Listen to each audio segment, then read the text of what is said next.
Hey, welcome back to the WeMaple video show. Today we're here with Nick Kuzyk, like music. On WeMaple video show, we like to talk about innovation, technology, and entrepreneurship. Excited to have Nick here today. Nick is the owner of Meadowbank Strategic Partners, dealing in investor relations. Nick is a self-employed business and financial consultant in the field that involves investor relations, capital markets, corporate finance, due diligence, and acquisition strategies. Nick is also a board member of Target Capital. Thanks for coming on the show today, Nick. Thanks for having me. I appreciate the invitation. I'm grateful for that and looking forward to our chat. Yeah, me too. It's so great to be out in the community and meet people at events again. You know, we connected there over... That's right. How we met just last month. So it's good to... make good on that conversation we had in person and arrange this and come in and sit down and record this. Hopefully it goes well. And I look forward to the next, 45 or so minutes. Yeah. Over your career, have you noticed a change in culture where, going out to events and doing networking versus how that works on social media? Now, what's been your experience over the past decade or so?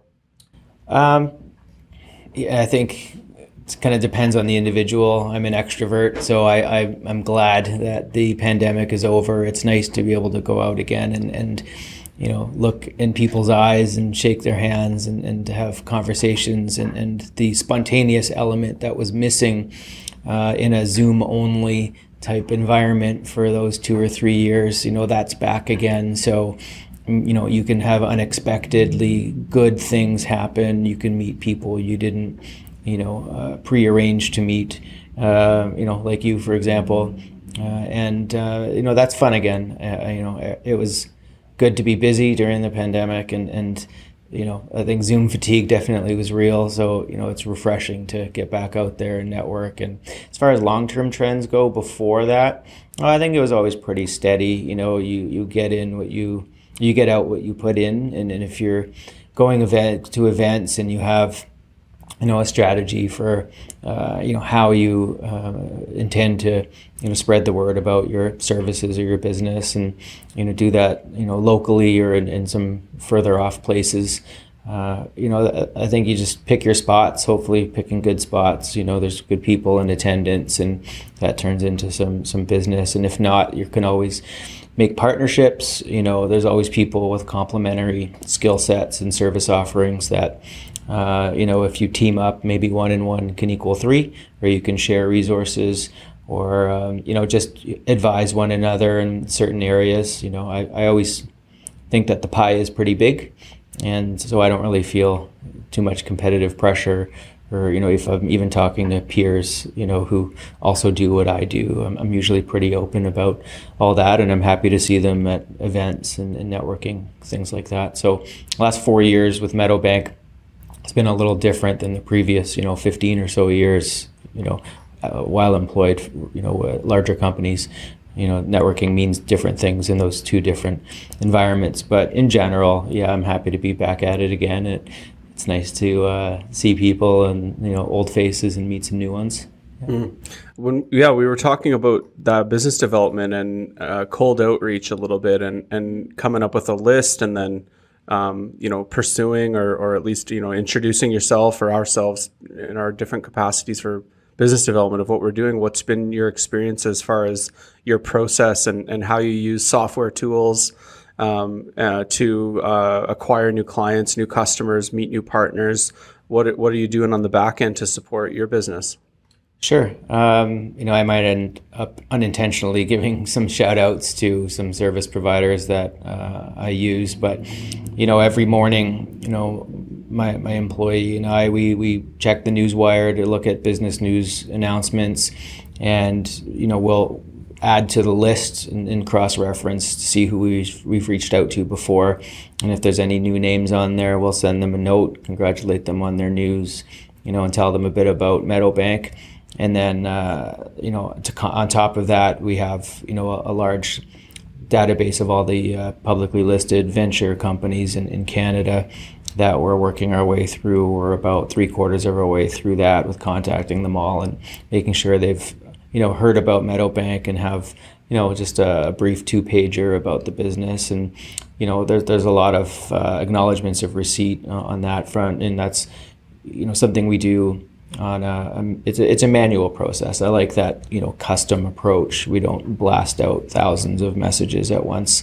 Not at this stage. Like I said, I think the pie is big, so you only need, a good handful of clients, potentially, even up to the double digits to build a nice business. And, that's really kind of what I'm looking to do. So, on the outreach front, we use a tool called seamless.ai to generate contact information for, key decision makers, which is typically CEOs and CFOs. We'll give them a call and send them an email and hopefully plant that seed. And that's just, part of the regular exercise of, like I said, planting seeds and letting the market know that Meadowbank's out there. And again, nothing's better than a referral or word of mouth and that kind of new business attraction. But I think you kind of have to do both. You have to be creating new connections while also nurturing existing relationships. And you never know. Some days, something sticks or something comes your way from an unexpected place. And, it's just good to have that habit in place, that good routine, I think. Mm-hmm. Yeah. What's your kind of approach as far as like how many touch points and like, or at least my experience with business development is we like to not be too aggressive with people or too like 16 emails, and I've had that happen to me on the receiving end. And it's like these people over the course of a year just won't let up. And for some reason I won't say like, hey, leave me alone. I'll just keep like hitting it in the junk. But there is a line where like sometimes you do need to get people's attention, especially a CEO, a leader that's busy. And if you have a good product or a good service, how do you kind of think about that boundary of you have to pursue them multiple touch points to get them to even pay attention, but not to fall into that place of becoming a nuisance or be perceived as just like overboard? I mean, if I had unlimited time and resources, I would apply what I believe is the right number of attempts, for each lead. But I just don't. So, like I said, we'll go with, following the daily news and reach out on that basis. And then also with the list approach, working our way through all, like creating, populating the full database with contact info. So everyone's getting at least, it's probably 1 to 2, touches throughout a year, but I think it probably should be 7 or 8 in a year. So there's work to do there, but I'm fine with, what we're doing now.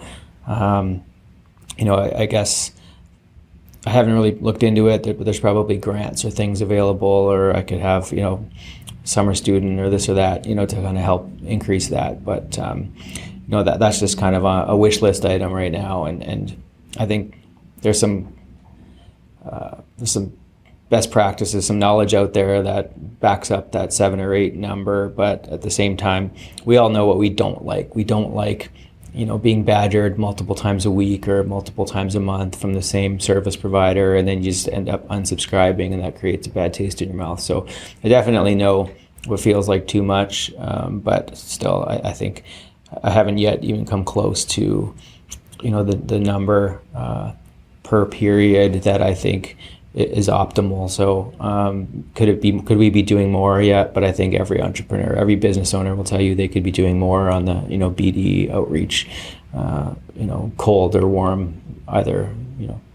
It's just limited time, energy, and resources is the main challenge. So yeah, 100%. Especially if you're balancing the volume and the frequency of the outreach with what you kind of, or what I heard in the authenticity of the custom written not a blanket email. You give each account a little bit of attention so that each email is specifically designed for that specific person. It's not just a send 400 emails all at one time.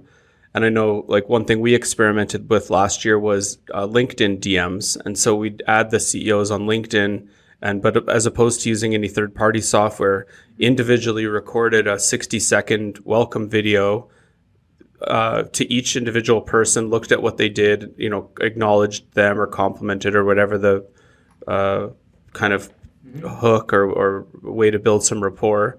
And then we sent out, I was doing 100 a day of these DMs, and out of that, which took, some of these deals that are really good relationships can take, this one in particular took 6 months, this film project, but it was just a cold DM, and then slowly over time we built rapport, and then now we're actually doing like a pretty significant project together. And so what I'm curious on scale and using the AI and now with voice technology and the deep fakes essentially, but how to deep fake my own self to be able to do what I was doing, but scale that process, because that's say 3 hours, almost 4 hours. And then when you've got almost or in my case, about 5,000 or so LinkedIn connections, I'm like, after a few weekends of, come in on a Sunday and do that, it's like, and you've barely scratched the surface. Right. So I don't know what the tool is, but I'm really curious on how these new tools can support business development, but also support it in a way that's still high integrity, authentic, and real.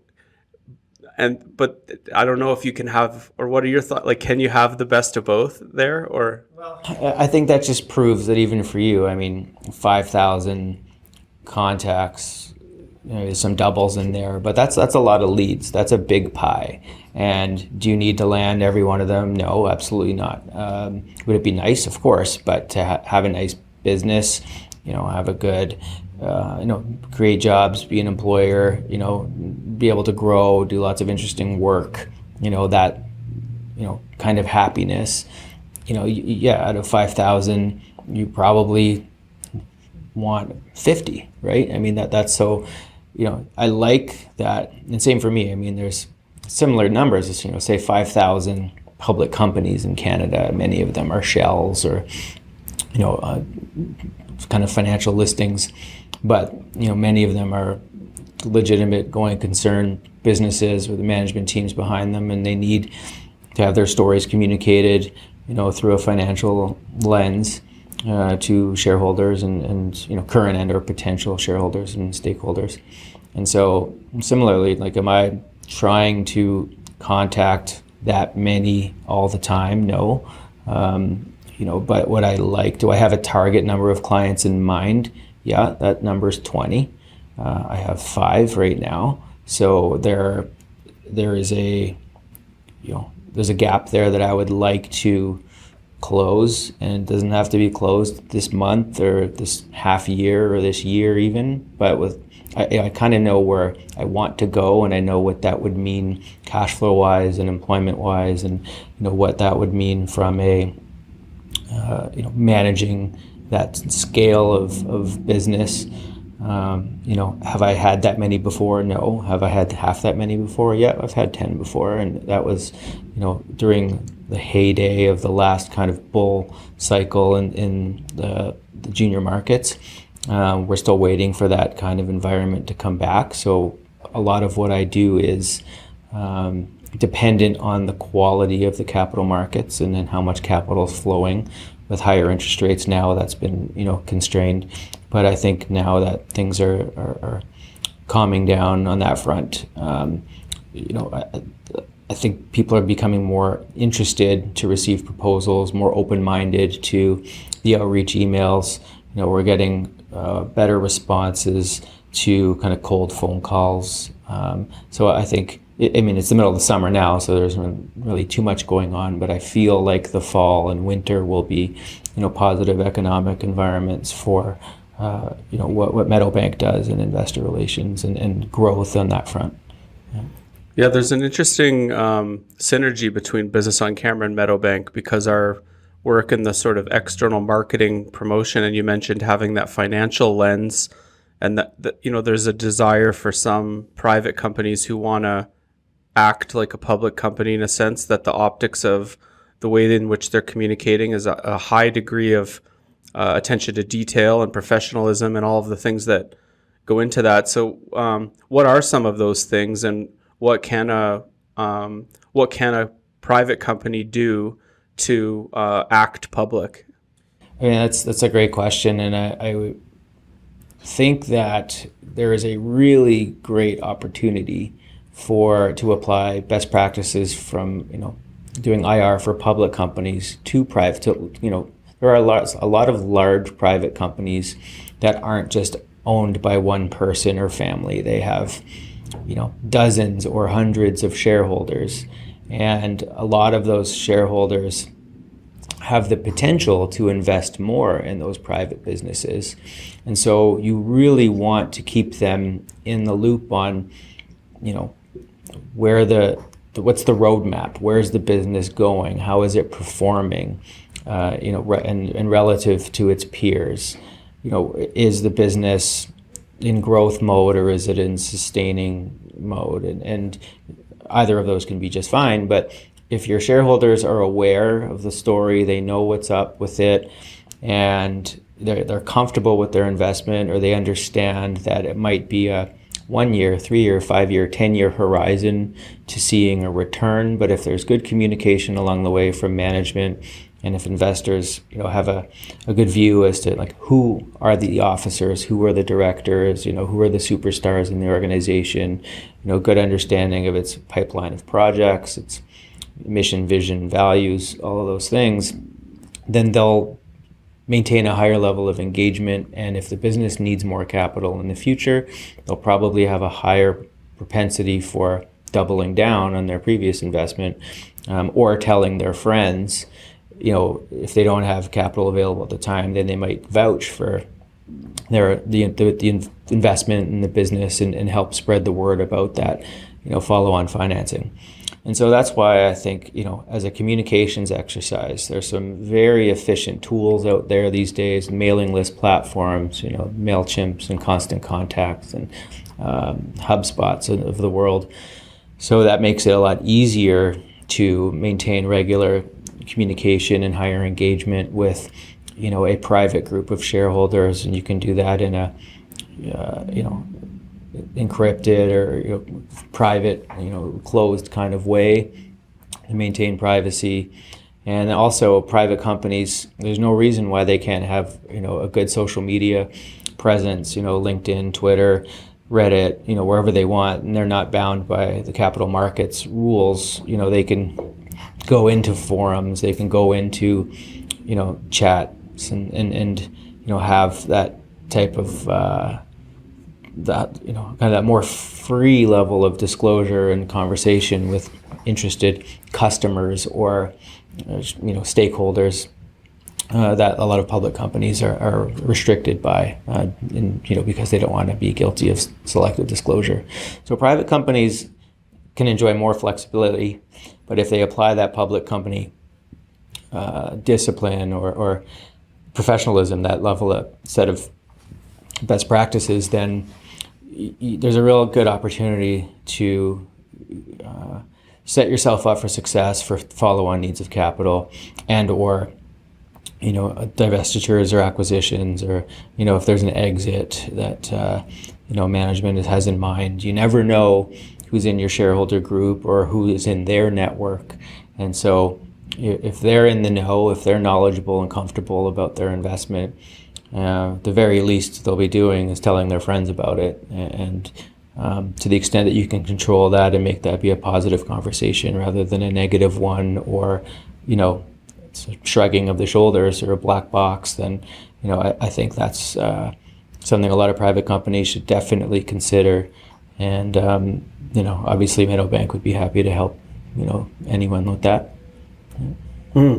Outside of your work experience, you have a history with the Ivy Business School and the Leader Project. You were a former site captain overseas. Can you tell us about what that project is and how that's translated into either a result on the court of like, you saw this person and now they're doing this in the world, or the impact that it had on you as a business owner? So this is kind of near and dear to my heart for two reasons.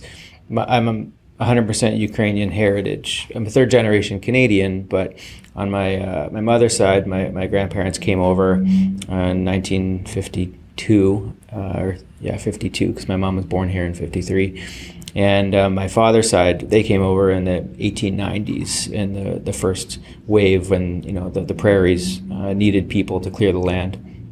And so, but I grew up going to Saturday school. I can still speak, and I always had that in the background. And then my experience at Ivy, I did my undergrad there and didn't really know much about the program. And then when I went back for my MBA, I learned that the Leader program had a number of sites in Eastern Europe, and one of them was in Eastern Ukraine, in a large city called Dnipropetrovsk, which is about the same size as Calgary.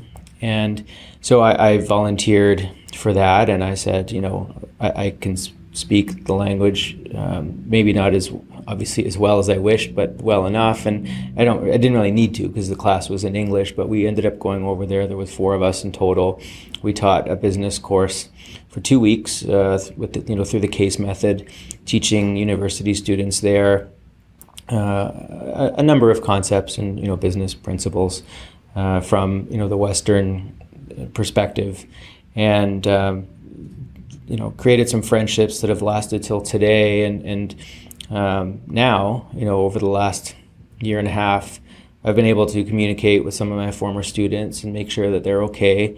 Many have relocated, some before the invasion, some because of it, but most are still there in place. And one classmate in particular, she has a family now and she has a little girl. I have 2 little girls, and so she has sent over a gift for my girls, and I sent over a gift for her daughter, and that a kind of connection, thanks to social media and being able to easily message people. Number one, it's been a lot easier to maintain that relationship, and number two, it gives me kind of the peace of mind of knowing that there's some people that I care about that are safe and their families are safe, and we're trying to go about life as normally as possible. But it was nice to be able to combine my business education and my heritage in that way, to lead the team over there, and since then maintain that part of my network, and not really network, that sounds a little bit shallow, but my true kind of care for some of these people, and especially these are humans, and you just want to make sure people are safe, and you want to help in some way. So it's better than just making a donation to the Red Cross. If you can directly let people know that you're thinking about them, that you care about them, and send over some care packages, and just help at least one family know that there's people around halfway around the world that are rooting for them, and there's, I forget what the number is, hundreds of Ukrainians a day coming over into Alberta. It's just one of many places in Canada. But if one by one we're all doing something to kind of make life seem a little bit better for people who are caught in a really horrible situation, then I think that matters. That's a good thing. So I owe that to the business school and to my parents for making sure that was a priority growing up. And now as a dad, with 2 girls, it's going to be my job to make sure they understand kind of their roots and what's important in life about helping people who are worse off. And I always wish I could do more. Everybody does, but it's better than nothing for sure. And it's a special connection. I really look forward to the day where I can take my family over there and show them around, and it's quite an electric feeling to have that experience of the first time going over to feel your heritage in person. it's really neat. That's such a Canadian thing too. You know, within the last, say, 200 years, almost any Caucasian has come from somewhere, primarily in Europe. You know, my family heritage, mom's side, Russian, Doukhobor, settled in interior British Columbia. On the eastern Canada side, on my dad's side, Irish, within the last 200 years. And it's interesting as Canadians, because like when we say we're from Canada or I am Canadian, you know, it carries a certain pride and there's certain values. But ultimately, like, that's what makes us Canadian, is that it's so multicultural. We're so diverse. Within, like I say, 200 years, most family lineages ends that they're not born on Canadian soil. Yeah, that's right. And you know, it's important to remember that and be humble about being Canadian, because you know, yeah, we definitely weren't here first as far as, you know, my family tree goes, and I think it's very important to respect the First Nations and the treaties, and you know, interact with them, you know, on a regular basis. You know, I really like the idea of trying to volunteer or support, you know, in Calgary. You know, and I intend on teaching my daughters the same thing. And growing up in Toronto, you know, I really didn't have that kind of exposure. It's just different. In Western Canada, I think there's more interaction, there's more opportunity, there's just, you know, the population the mix is different. And so I'm grateful for relocating to Calgary in, you know, 22 years ago, and learning more about that, because I feel actually that, you know, people in Southern Ontario are missing that element, you know, on the average. And so, yeah, I mean, your statement is factually correct. You know, 99% of Canadians can't have a family tree that goes back more than 200 years, you know, in this place. And so to respect what was here before that and who was here before that is very important. And, you know, to embrace that cultural richness. You know, our differences are fascinating, and we can learn from each other. And I really like how the Stampede, for example, it's a core element of that experience. You know, when people come and visit from out of town and, you know, are on the grounds, and, you know, they can, you know, get exposure to both the Western, the agricultural, you know, traditions, but also, you know, the First Nations and their traditions. You know, that I think is a very special annual event in Canada. So, you know, I hope it continues to be a big success, and, you know, there's going to be ups and downs along the way for anything like that, but I think we're all heading in the right direction. Mm-hmm. And on that idea of headed in the right direction, you know, all these things are sort of converging right now. We have artificial intelligence and the decentralization of information and people's ability to do their own independent research, and you know, not just the financial aspect if you're running a business, but for families and their own kind of piece. What's your sort of perspective around people taking control of their, you know, their own economic destiny? I think that's a good question, and it's funny, you know, we think of that from our own personal standpoint, thinking back to, okay, when I was in high school, the internet was just coming out, and you know, university, that was leaps and bounds that happened in a short period of time, and the amount of information we have now in our pocket through our smartphones is, you know, there's more computing power in our pocket than there was to put the, you know, man on the moon originally, so they say. If that even happened, right? As somebody who believes that happened, then that's just my analogy. But the point is, the amount of information we have now at our disposal is, you know, infinitely greater than it was for the generation, like our parents' generation and our grandparents' generation.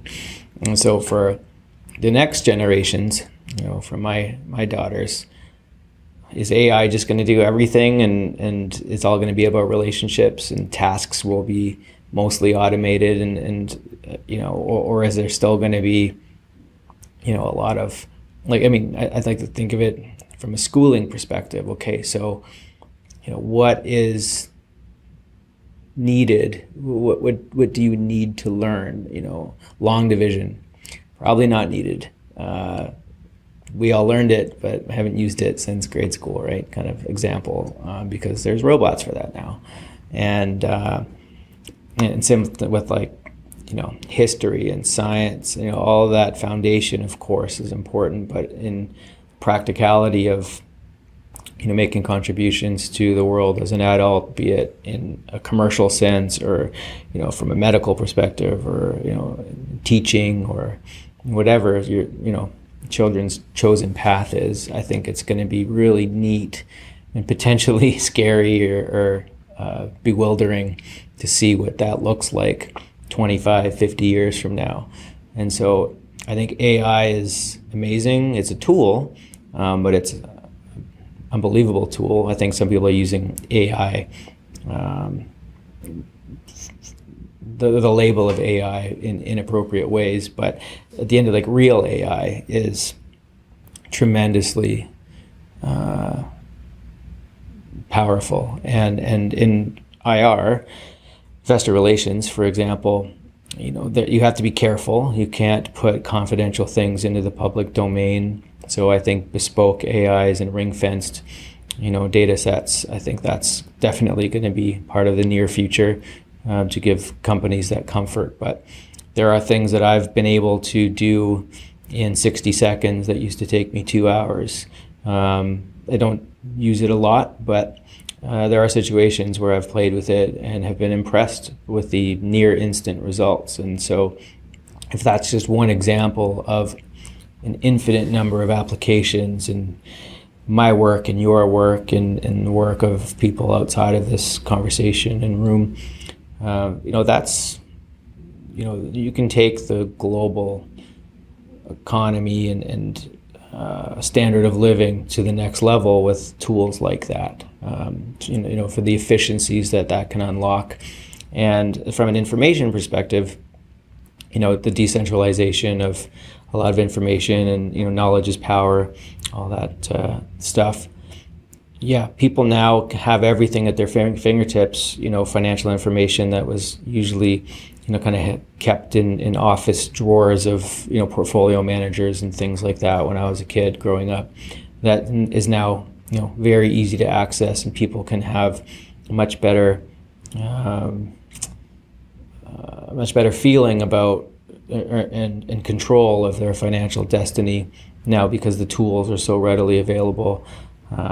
You still have to wake up every day, work hard, either go work for someone else and do a good job at that, fulfill your, duties, in exchange for the salary that you receive, or as an entrepreneur, wake up, work hard, hustle, build a business, create jobs, land contracts, sell products or services. You still have to do that, but the administration of those tasks and of those duties, if that's becoming more efficient, and if your customers or your shareholders or your stakeholders or your partners now have more information to get comfortable with what we offer as entrepreneurs or business owners, or as companies selling products or services, or as employers, that speeds things up fundamentally. So it's wild, but also there can be too much information. You can have paralysis by analysis. There's things that can really hold you up, and you can feel like you don't have enough information ever to make the perfect decision, but nobody ever had the perfect information set. There's no such thing as a perfect decision. So I think we're better off. It can be intimidating, but definitely I would prefer to have this than what we had, a generation ago. 100%. Yeah, these tools can really, from my experience, bend time, in specific contexts. If you use them in a very specific thing, you can move at a greater velocity. I read this article recently, and they were describing a case to be made that the bell curve for the AI integration into business is so dramatic, like tidal wave dramatic, that companies need to be proactive in integrating what they were calling a CAIO, the same way that you'd have a chief executive officer and a chief financial officer, that the artificial intelligence technology is going to have such a dramatic impact on business that you need someone in the C-suite who's actually just looking out for what's this company's AI strategy. What are your thoughts from a C-suite leadership perspective on some of the types of things that those people should be thinking about and integrating into their portfolio? I mean, AI is definitely at the intersection of, where a CTO and a chief technology officer and a chief legal officer and a chief executive officer kind of all would meet. I think that, legal because of confidentiality reasons. I mean, there's a story out there, I can't remember who it was, Nokia maybe, or NVIDIA, something like that, where their coders put confidential code into ChatGPT or something like that to ask it if there was a better way to code something, and they inadvertently put something proprietary in the public domain. And this was, I think, a year ago, or kind of quote unquote in the early days of ChatGPT. But that was a big mistake, because then you have the opposite force of people exploiting the misunderstanding of how this works, and then mining AI for those inputs, those inadvertent disclosures, those accidental revelations of valuable information. And I'm sure there's hedge funds and private equity firms that are using code to try and pick up on those mistakes and then use them as an advantage for their portfolios. But in IR, for example, I think that whether it's a CAIO or a CTO or just something, it depends on the size of the company, right? So a lot of officer teams just aren't that big, but yes, acknowledging the importance of AI and the opportunity of it, having potentially an AI policy for the company so that employees understand what's the appropriate way to use it and what's not an appropriate way to use it, or if AI is going to be incorporated into a business one way or another, making sure that how it's being used and what's being put into it doesn't put the company offside in some way with its contracts or with its IP. And so from an IR perspective, I think there's a great opportunity to have bespoke IR chat bots in a way where a lot of time in IR is spent responding to investor messages, returning voicemails and replying to emails. A lot of investors are thinking about making an investment, they have a bunch of questions, and so they send those in, or they're an existing shareholder and they want to know why financial performance did something versus something else, or they don't understand a news release, or they want to ask more in-depth questions about a certain thing. And a lot of the answers to those questions are in the public domain. The answers are on the company websites, they're in their financial statements, they're on CEDAR and their regulatory filings. So if you had an AI tool where you input, you uploaded all of that information, or you had it scrape the website, CEDAR, a few key places on a continuous basis, and was able in a conversational manner to respond to somebody's text-based questions instantly and factually, that would lighten the load of a lot of IROs and allow them to focus on more strategic things and on more higher value relationships. It's the same 10, 20 minutes responding to a retail shareholder who might own $500 of shares than it is responding to an institutional investor that might own 5 million of shares. So obviously one of those is more significant than the others for the same amount of time, may be required to respond to each of those parties. But if there was like an IR chatbot that was AI driven, and there will be, I'm certain of it, that will provide better communication and faster communication to the people who are asking, who want the information, and free up, IROs to be more strategic in the development and execution of their IR programs, for the public issuers, for their companies. So I think, AI in the C-suite for sure in public companies is, now, time is now kind of thing, whether they're called CAIOs or not, if it falls under CTO or chief legal or some other person. I agree with you. I think that policies are being put in place. The rush to incorporate that technology is upon us, and I'm curious about positioning Meadowbank to offer more of that from a strategic consulting perspective, or helping both public and private companies understand the opportunity to improve engagement and communication, with their stakeholders with, AI on board. Yeah.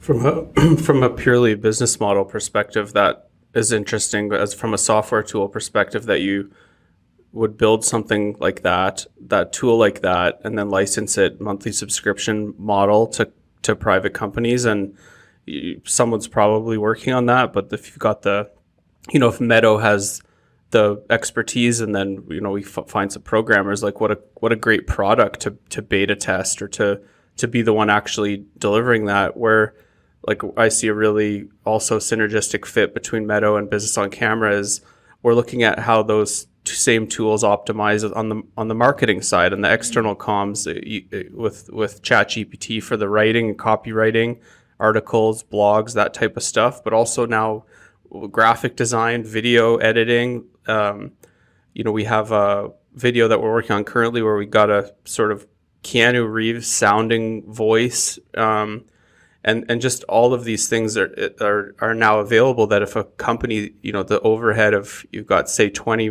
marketing and communications staff, you probably dice that in half if you have an AI person that can come in and show how all those tools can replace human beings. Right. Which, like, for the BOC, for the Business on Camera and Meadow, kind of like, we don't want people to be losing their jobs.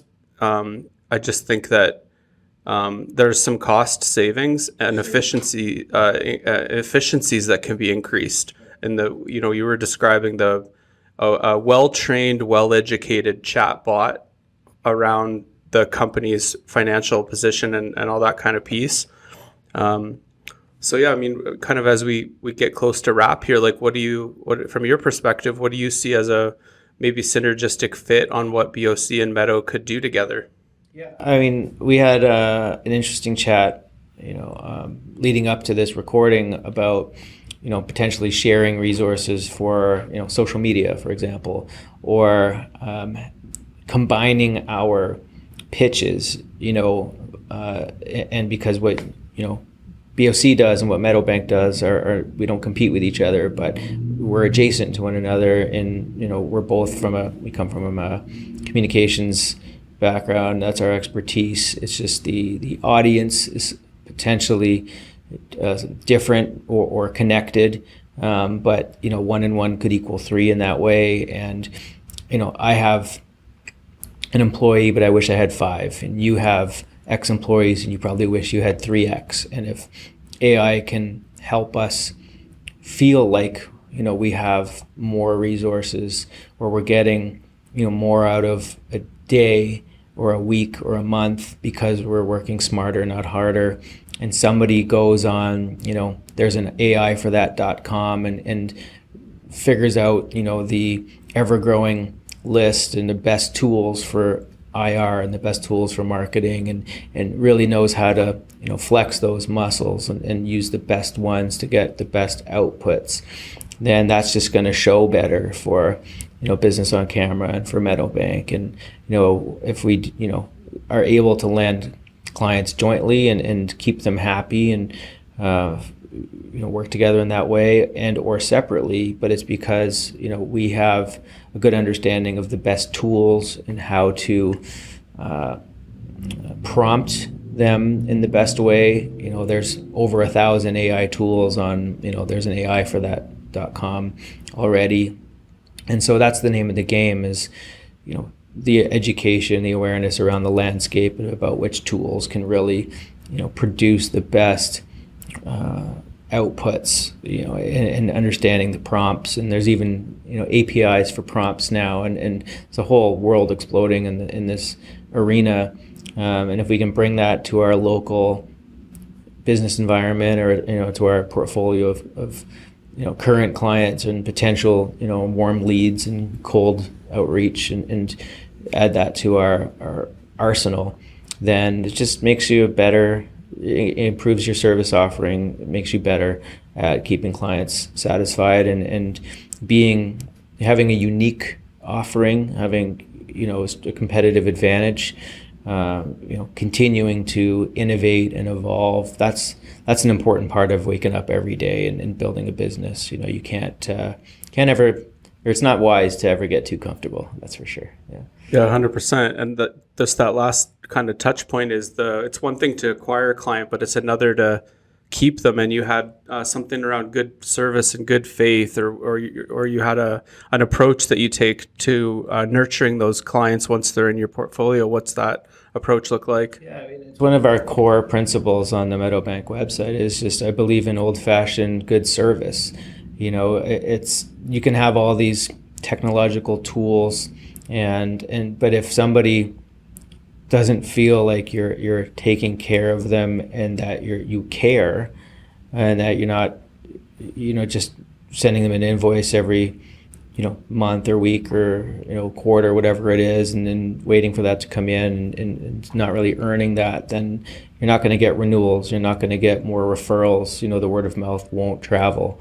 So that's a daily principle. That's something that I will never take for granted, because that's what I like from as a customer, as a purchaser of goods and services. I appreciate good service. We all love going to a restaurant and having terrific service, and then raving about it to our friends. And it's the same thing when you're in the consulting business. When you have clients, it's important to remember that good service matters, and it's rare. Really good service is rare. It's not hard to make a good impression, and people are always looking to save money. So if they're trimming budgets, you want to make sure you're on the good side of that, not on the bad side. And I think that old-fashioned good service, communicating regularly, being careful, treating people like you want to be treated, clients, customers, vendors, all of that matters. It's a lot of us in the businesses that we're building, some of us do things that are proprietary and completely unique and are inventors, but most of us are not inventors. We're not doing something that somebody else can't copy. So at the end of the day, all you have is your reputation. All you have is, that standard, and that's what keeps, business coming. That's what gets invoices paid. And that's what something I think is never guaranteed. You have to earn that every day. Yeah. What a fantastic place to wrap our conversation. Thank you so much for joining us on the show. And maybe lastly, can you just let people know where to find you and your company? Sure, absolutely. www.meadowbank.com without any vowels, so mdwbnk.com. And same sort of Meadowbank IR on Twitter, and have a full profile on LinkedIn as well. We'll be bolstering our social media activity here shortly. And, you can email me, nick@mdwbnk.com anytime. And appreciate you having me on, and time flies when you're having fun. Hopefully that was, good, and the audience finds, some tidbits in our chat here. But I appreciate you asking about, the Leader Project thing, and about the business as well. And I look forward to seeing what we can do together on the business front, outside of this recording. Yeah, you got it. Thanks again, man. Okay. Cool.